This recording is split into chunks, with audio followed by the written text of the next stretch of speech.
आप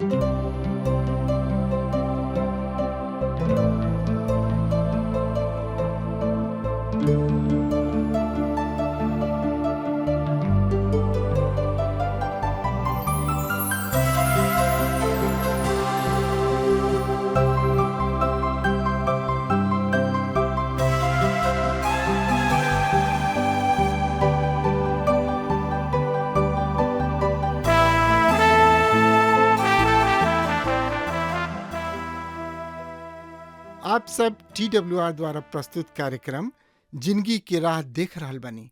ई एगो सोचल विचारल ढंग से बाइबल की किताबन का अध्ययन हवे। ए कार्यक्रम का उद्देश्य है कि लोग जगत के बनावे वाला परमेश्वर की उद्देश्य के जाने, जौना से उनकरी इच्छा के अनुसार चल सकें।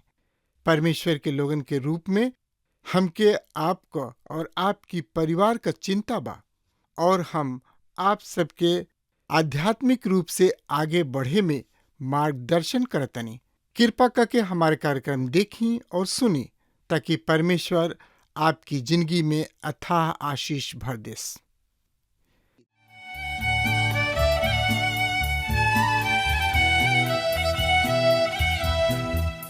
गाँव के भैया और बहिनी आई प्रभु के गुण गाई। गाँव के भैया और बहिनी आई प्रभु के गुण गाई। प्रभु महान बाड़न जग के रचैया, प्रभु महान बाड़न जग के रचैया। गाँव के भैया और बहिनी आई प्रभु के गुण गाई। गाँव के भैया और बहिनी आई प्रभु के गुण गाई।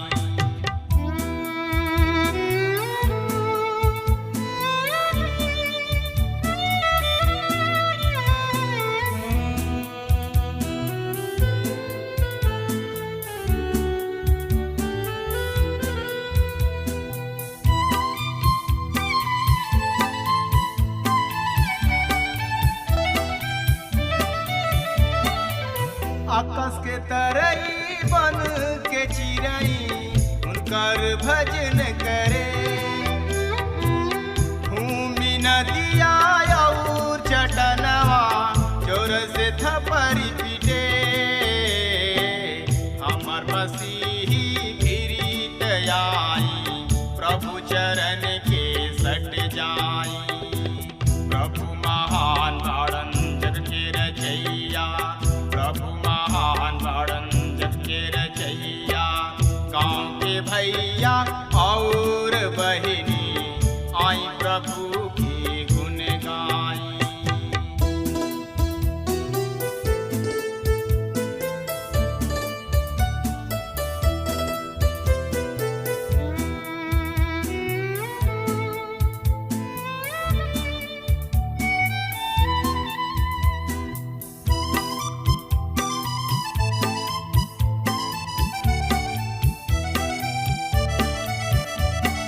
उनकर अगिया जे न मानी, पापों में गिरत जाई।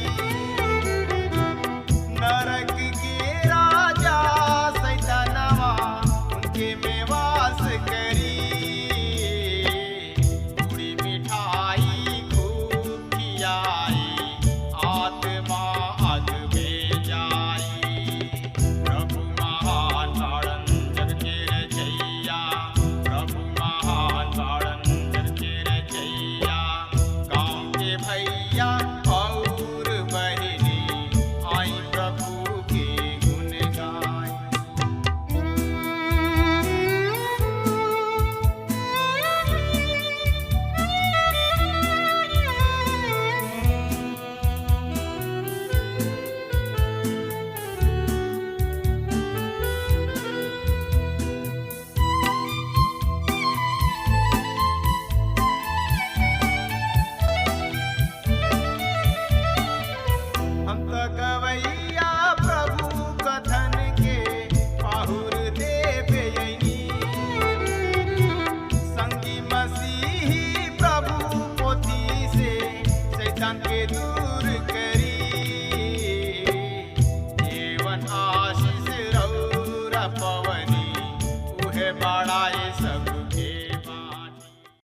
हाँ प्रिय श्रोता मित्र भाई बहन, पवित्र शास्त्र बाइबल के सिलसिलेवार रूप से अध्ययन हमनी के कर रहल बानी जा। और एह दिन में पुराना नियम से जकरिया नाम के किताब के अध्ययन भी कर रहल बानी जा। ई किताब पुराना नियम के 38वां किताब ह और ई पुराना नियम में कुछ 39 किताब बा और ई आखिरी किताब के नाम मलाकी ह। जैसे कि हम रुआ के बतावनी हा कि जकरिया नबी एह किताब के लेखक हमें और ई इनका नाम के अर्थ ह कि यह परमेश्वर स्मरण कर ले। किताब के मुख्य विषय है मसीह के आगमन। पिछला कार्यक्रम में हमनी के न्याय के 4 गो रथ के विषय में अध्ययन कैनी हजा और साथ ही हमनी के यहोशू महायाजक के राज अभिषेक के विषय में अध्ययन कैनी हजा, जहाँ हमनी के बतावल गइल बा कि यहोवा परमेश्वर के ई वचन भी हमरा किने पहुंचल, जहाँ नबी कहताने कि यहोवा के ई वचन भी हमरा किने पहुंचल कि निर्वासित लोग में हेलवे दुबिया माना या से कुछ भेंट ले ले। श्रोता मित्र भाई बहन, और वही दिन सपन्याह के बेटा होशिया के घर जा, यहाँ उ बेबीलोन से पहुंचल बाड़े। ये 3 गो आदमी उ लोग हमें जौन की निर्वासित लोग में से जौन की आपस भइल रहन, उनकरा साथ न आयल रहन, वरन उ अपना ही प्रबंध द्वारा बेबीलोन से आपन देश वापस लौटी आयल रहन। एकरा में हेलेदे, दुबिया और याता या ई 3 मुख्य आदमी रहन। जकरिया नबी से परमेश्वर कहले कि दू इनका से भेंट प्राप्त कर। और तब हम 11वां पद में पढ़तानी, और चांदी सोना लेके एगो मुकुट बनल और उनका के यहोशादाब महायाजक के बेटा यहोशू के कपार पर रखले। और ओकरा बाद उनका से कह, सेनाओं के यहोवा परमेश्वर एह तरी से कहतानी कि एह मनुष्य के देख जेकर नाम शाख ह, कहे कि उ वहां से फूट निकली जहाँ उ बाणे, और उ है यहोवा परमेश्वर के मंदिर के बनई है। श्रोता मित्र भाई बहन, 11वां पद में हमनी के बतावल गइल बा कि यहोवा परमेश्वर जकरिया से कहताने कि उनकरा हाथ से अर्थात हेलदे, दोबिया और याता या से तू भेंट ल और उनकरा हाथ से सोना चांदी ले ला और मुकुट बना के उन्हें यहोशादाब के बेटा यहोशू के महायाजक के कपार पर रखा। अब यहाँ कुछ विचित्र बात हो रहल बिया।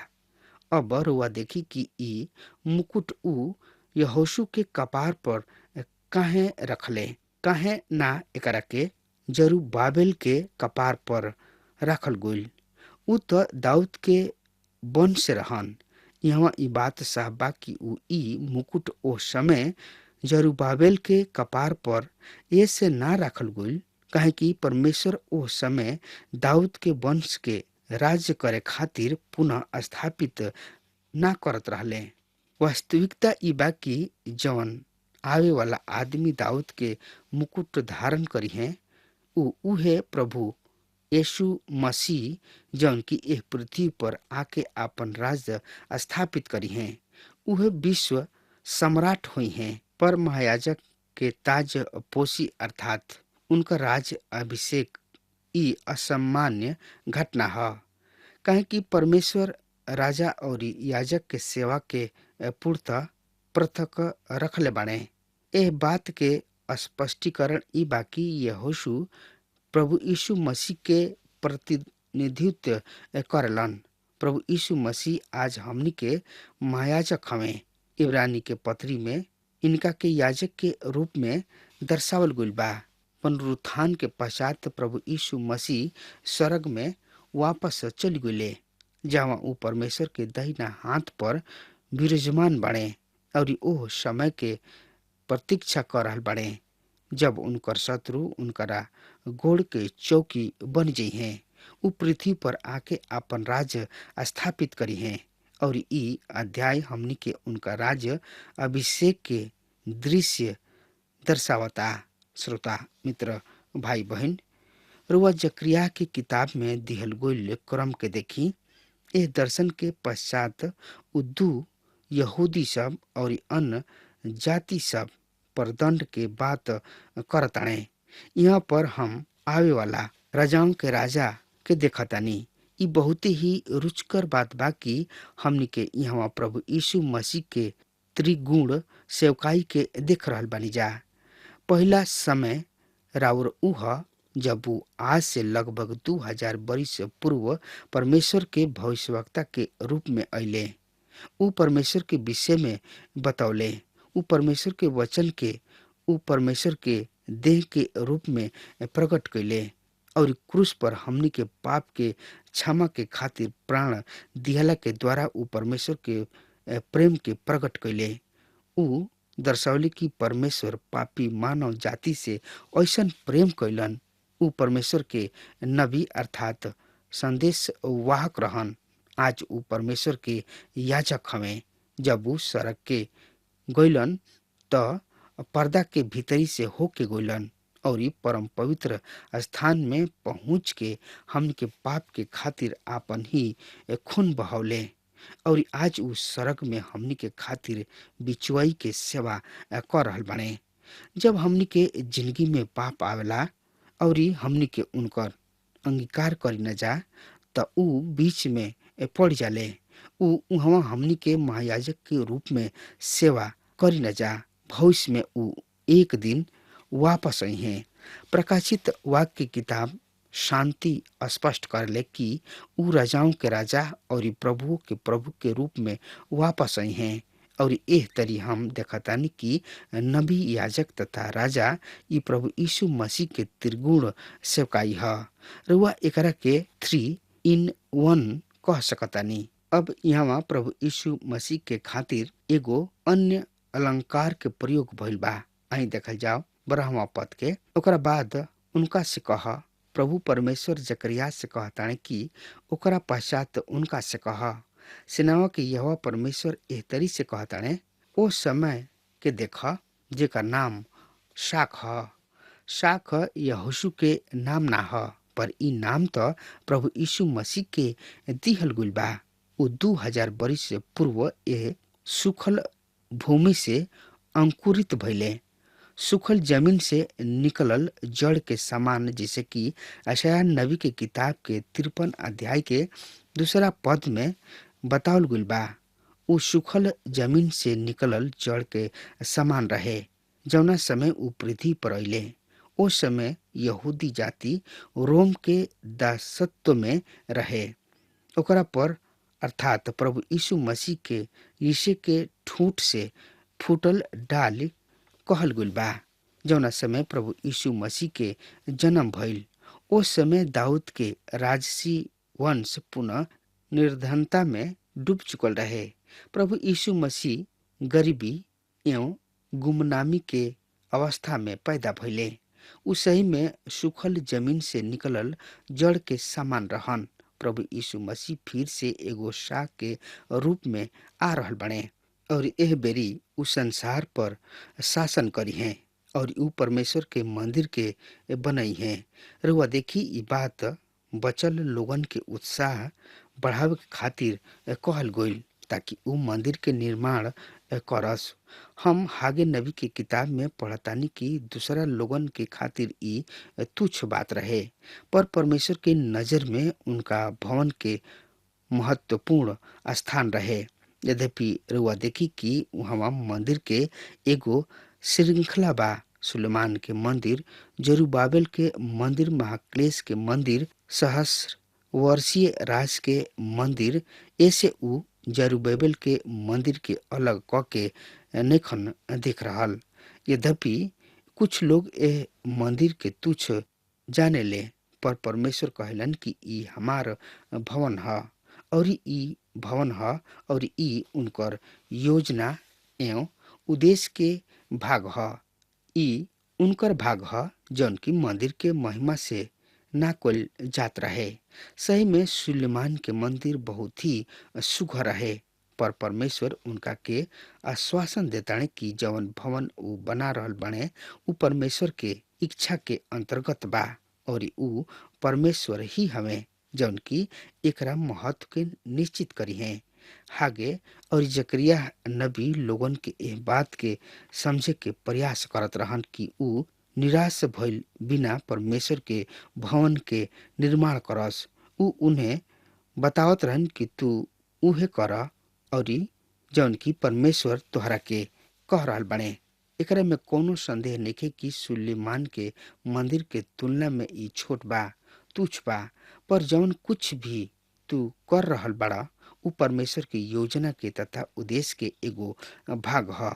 तोहनी लोग के काम परमेश्वर के योजना तथा उद्देश्य के अंतर्गत बा और इहे बात महान और विशाल बनावले।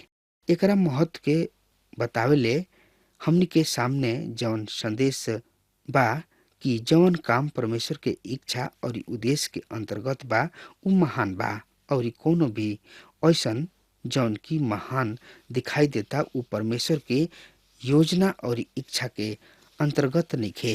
ऊ परमेश्वर के नजर में तुच्छ बा। ऊ का कर रहल बने उनकरा काम के का महत्व बा ए बात के मूल्यांकन तब होई जब प्रभु यीशु मसीह अपना राज के स्थापित करी हैं। ओ पुरुष के देख जेकर नाम शाख ह। 12वां पद में हमनी के पढ़ रहल बानी जा कि ओह मनुष्य के वचन तब प्रभु यीशु मसीह के 4 गो रूप में शाख नाम से पुकारलन। सबसे पहला ऊ दाऊद के वंश के शाख कहल जाला। यह परमेश्वर के ई वाणी ह। देख ऐसन दिन आवता जब हम दाऊद के कुल में एगो धर्मी अंग के उगाइब और ऊ राजा बन के बुद्धि से राज करी हैं और अपना देश में न्याय करी और धार्मिकता से प्रभुता करी हैं। ई कथन यिर्मयाह नबी के किताब के 23वां अध्याय के 5 पद में पावल जाला।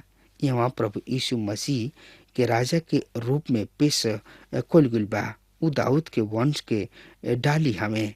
तब दूसरा स्थान पर जकरिया नबी के किताब के 3 अध्याय के 8वां पद में हमनी के देख चुकल बनी जा कि उनका के यह परमेश्वर के सेवक कहल गइल बा।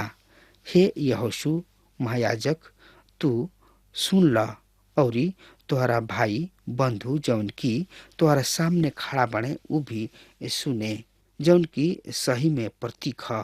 सुना हम अपन दास अर्थात शाख के प्रकट करब और तब 3 स्थान पर जकरिया नबी के किताब के 6वां अध्याय के 12वां पद में यहाँ ओकरा के फेरू शाख कहल गुल बा और तब 4था हाली आखिरी में एशिया के किताब के 4था अध्याय के 2 पद में हमनी के देख सकतानी जा जहाँ पर एह तरी से लिखल गइल बा कि ओह दिन यह परमेश्वर के डाली सुघर और भव्य होई। तब पृथ्वी के फल शेष बचल इस्राएली सब के खातिर गर्व और आभूषण ठहरी। श्रोता मित्र भाई बहन चारों सुसमाचार में हमनी के प्रभु यीशु मसीह के 4 गो रूप में देखतानी जा। मती रची सुसमाचार में ऊ राजा हमें दाऊद के शाखा। मरकुस रची सुसमाचार में ऊ यहोवा के सेवक हमें शाख। लूका रची सुसमाचार उनका के सिद्ध पुरुष कहल गुल बा जेकर नाम शाख ह और यूहन्ना रची सुसमाचार में ऊ यहोवा के शाख हमें अर्थात परमेश्वर के बेटा। यहाँ हमनी के सामने प्रभु यीशु मसीह के ऊ अद्भुत फोटो ह जब ऊ मानव परिवार के सदस्य के रूप में यह पृथ्वी पर चलले फिरले विचरण कैलन। तब 13 और 14 पद में जहाँ पर यह तरी लिखल गइल बा ई उहे हमें जौन की यहोवा परमेश्वर के मंदिर के बनई है। ऊ आदर भी पई हैं तथा उनका सिंहासन पर बैठ के शासन करी हैं और एह तरी ऊ अपना सिंहासन पर याजक भी हुई हैं तथा दोनों पद के बीच मेल के संपत्ति हुई। श्रोता मित्र भाई बहन यहाँ पर हमनी के बतावल गइल बा कि यद्यपि ऊ गरीब में पैदा हुई हैं, अर्थात निर्धनता में जन्म लिहे त भी ऊ परमेश्वर के मंदिर बने हैं। यहाँ 1000 बरिस के मंदिर के बातचीत हो रहल बा। यहाँ मसीह जौन की आशीषित हमें उनकर बात हो रहल बा। ऊ अपना सिंहासन पर विराजमान हुई हैं। ऊ राज और याजक दोनों हुई हैं। ये दोनों पद एक ही आदमी के हुई। मुकुट मंदिर में स्मरण खातिर रही। यहोशू एह मुकुट के ना पहिनले। मुकुट त उनका कपार पर केवल प्रतीक के रूप में राखल गुल रहे। यहूदी परंपरा के अनुसार ई मुकुट मंदिर में खिड़की के शिखर पर राखल जात रहे, ताकि याजक के स्मरण रहे कि मसीह आई हैं। ऊ न केवल राजा हुई हैं, वरन ऊ राजा भी हुई हैं। और तब 15वां पद, दोनों पद के रुआ हमारा साथ देखी। ऊ मुकुट यहोवा परमेश्वर के मंदिर में हेलेम, तोबिया, याता या और सपनिया के बेटा हेन के स्मरण चिन्ह हुई, जौन की लोग दूर बढ़े। ऊ आके यहोवा परमेश्वर के मंदिर के बनई है। तब तू जनबक की सेनाओं के यहोवा परमेश्वर तोहरा किने भेजले बाड़े। यदि तू अपना परमेश्वर के आज्ञा के पूरा रीति से पालन करब त ई बात तो पूरा हुई। मित्र, यशायाह नबी 1000 बरिस के राज्य में अन्य जाति सब के यरूशलेम में आवे के चर्चा कर रहल बड़े। अंत के दिन में सेवा हुई कि यहोवा परमेश्वर के भवन के पर्वत पर दृढ़ कोल जाई और सब पहाड़ी से अधिक ऊंचा कोल जाई, और हर जाति के लोग धारा के भांति उनकरा ओर उमड़ पड़ी हैं। यशायाह नबी के किताब के 2 अध्याय के 2 पद में हमनी के एह वचन के पढ़तानी जा, और हम रउआ स्मरण दिला दी कि हम 12 और 13 पद में प्रभु यीशु मसीह के शाख के रूप में देखले बानी। जैसे कि यहाँ पर लिखल गइल बा कि उनकर बात उनका से कह, सेनाओं के यहोवा परमेश्वर एह तरी से कहताणे, ओह मनुष्य के देख जेकर नाम शाख ह, काहे कि ऊ वहां से फूट निकली जहाँ ऊ बाणे, और उहे यहोवा परमेश्वर के मंदिर के बनई है। हाँ, ई उहे हमें जौन की यहोवा परमेश्वर के मंदिर के बनई है। ऊ आदर भी पई हैं और उनका सिंहासन पर बैठ के शासन भी करी हैं, और एह तरी ऊ अपना सिंहासन पर याजक भी हुई हैं, तथा दोनों के बीच मेल संपत्ति हुई। त यहाँ पर 12 और 13 पद में हमनी के एह बात के पढ़नी हजा। यहाँ पर हम प्रभु यीशु मसीह के शाख के रूप में देख रहल बानी, और ई शाख परमेश्वर के मंदिर के निर्माण करी हैं। और ई 6वां अध्याय के 15वां पद में हम पढ़तानी, दूर दूर के लोग आके यह परमेश्वर के मंदिर के निर्माण करी हैं और आपन धन एकरा में व्यय करी हैं। यहाँ हमनी के एह बात के स्पष्ट करे के होई कि मंदिर प्रभु यीशु मसीह ही बनई है, अन्य लोग उनकरा साथ सम्मिलित हो जाई हैं। आई देखल जाओ यशायाह नबी के एह विषय में का कहताणे। यशायाह नबी की किताब 56 अध्याय के 6 पद रउआ हमारा साथ देखी। यहाँ सुघर प्रतिज्ञा बा अन्य जाति सब के खातिर, ई परदेशी भी जौन की यह परमेश्वर के भक्त एह अभिप्राय से बन जाला कि उनकर सेवा करे और यह परमेश्वर के नाम से प्रीति रखे और उनकर दास हो जाओ, अर्थात ऊ सब जौन की शब्द के अपवित्र करे से बचल रहेलन और हमरा वाचा के दृढ़ता से पालन करलन। उनका के हम पवित्र पहाड़ पर ले जाइब और अपना प्रार्थना के भवन में आनंदित करब।